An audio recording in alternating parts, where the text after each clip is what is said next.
Welcome to Board Game Empire. We're going to be showing you a brief overview and review of Goblin Vault by Thunderworks Games. So this is a bidding game played over 9 rounds, and the person with the most points wins the game. So you start out by picking a goblin card, and you get the corresponding faction that goes with that. Each player gets 3 gears, and you're dealt 10 cards.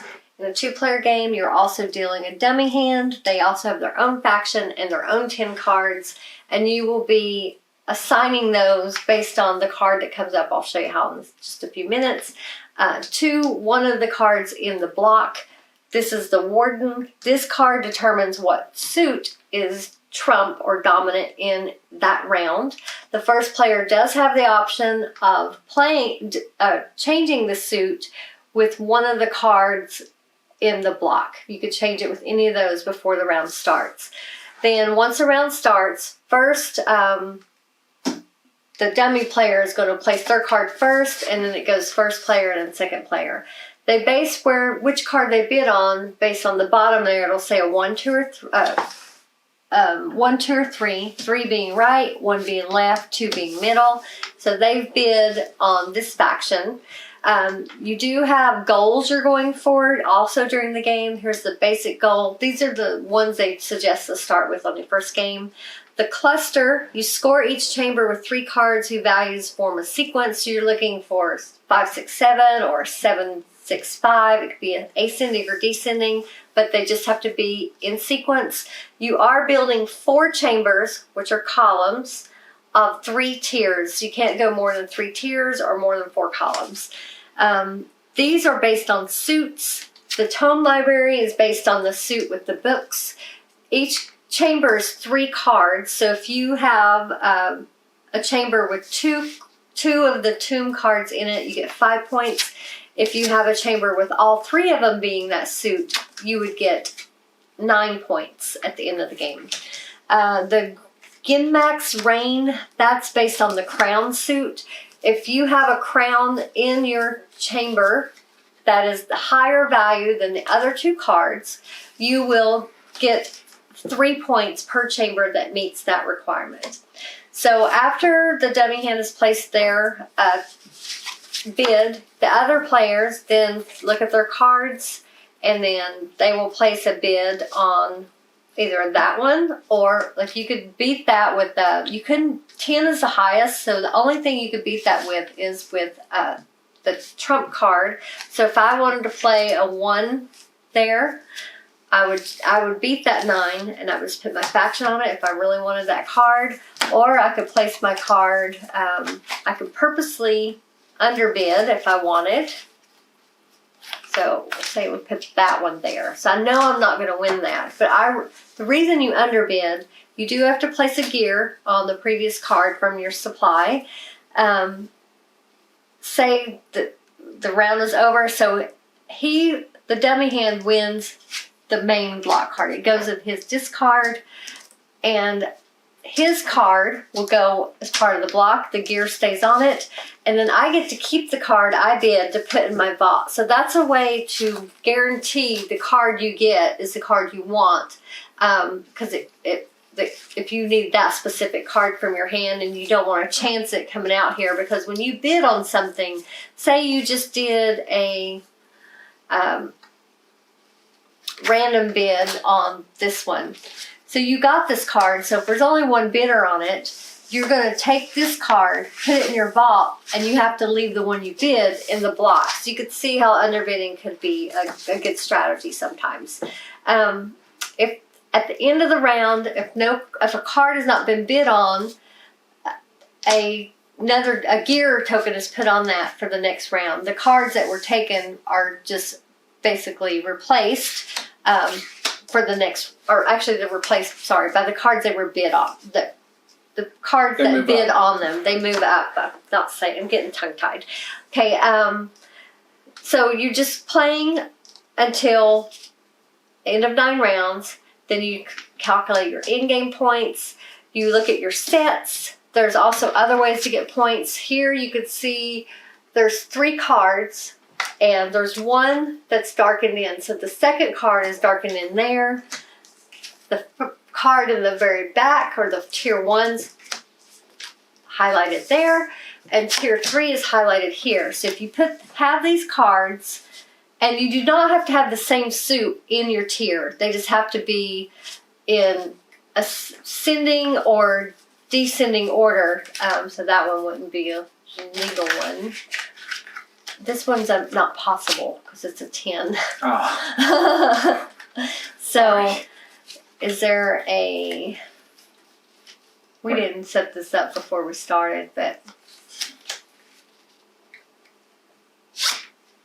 I need a middle one between 7 and 3. Any color. It doesn't have to be the green. Any color. Oh, okay. Any color. The second one. Second tier. The middle. Oh, okay.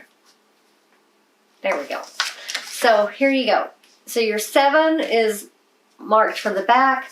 Your 6 is its preferred location is in the middle, and this one's preferred location is the front. So if you get that, you get points for.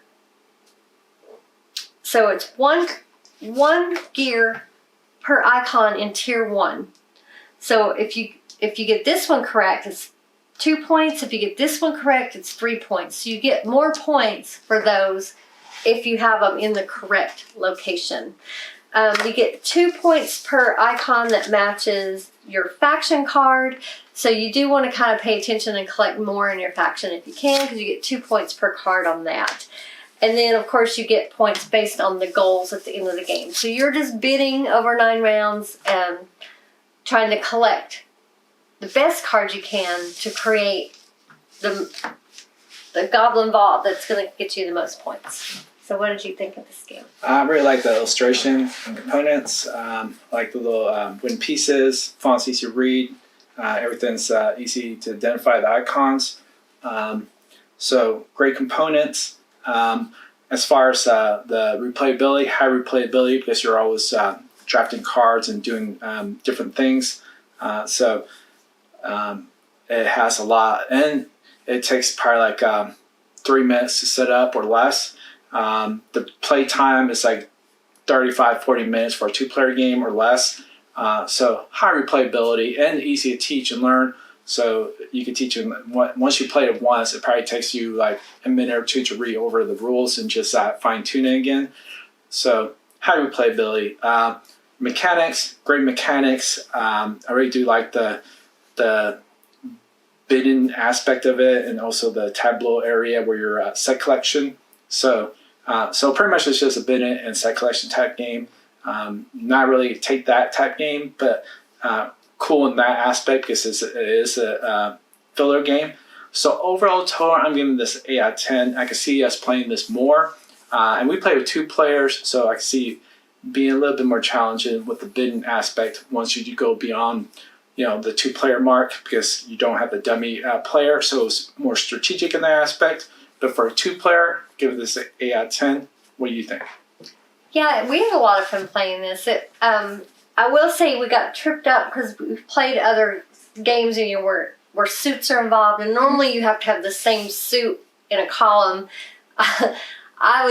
The first couple of rounds, I totally was focusing on putting the same suit, and then I realized, wait, you don't have to have the same suit in your chamber. I think we restarted 3 times. Yeah, because we realized that, wait, we're not doing this right. Just like this video, we restarted 3 times. I don't know what it is. The more simple the games are, I don't know what it is. We always mess up something. I think it's because we get too confident and we skim the rules thinking, oh, we understand this, and then always happens. But yeah, there's several ways where you get points in this, several things you can focus on: matching your faction, putting the cards in the correct spot. That's easier said than done, because you're bidding on whatever is out there, and you've got that other players or player bidding, or a random player bidding on things that you may want, and then you don't have a card to beat them. So there is luck in that way, because you don't have total control over that. But the underbidding allows you to kind of manipulate more. Also, if there's multiple bids, you also get your card back, although you can't control that because you don't know if someone's going to outbid you. But if they do outbid you, you do get your card back to put in your vault. So hopefully in that instance it helped you as well, or maybe you had several options that could work for you. But yeah, it plays very fast. It's definitely a great filler game, and it's great for people who enjoy bidding games. I know there's a lot of people that really enjoy those mechanics. Like you said, there's no take that in this game, really, unless if you want to consider outbidding someone. But that's not really, I don't consider that take that. That's just part of a bidding game. But and it does have that does make it more fun, because it does have different ways for you to gain points other than just collecting suits of cards. And then did I mention the warden phase? The warden phase is when the card you play matches the card that's considered the warden, because you have your block and then you have the warden. So if the card you play matches that suit, then you have the choice, you do not have to do the warden phase. You can move a card from one chamber to another. It could be different tiers. That's a great way of remaneuvering cards. That's the only way you can move cards in your chamber. Otherwise, they're stuck there when you put them, unless you do the warden move.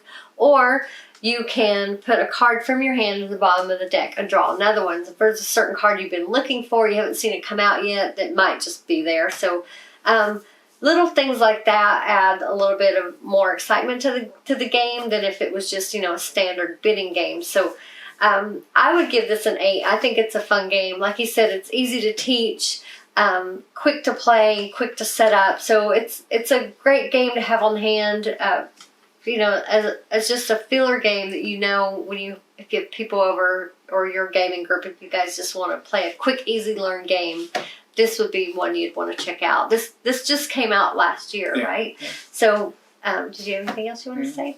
So we will put the link in the description if you want to check this game out for yourself. We enjoyed it. I would recommend it if this is the type of game that you enjoy.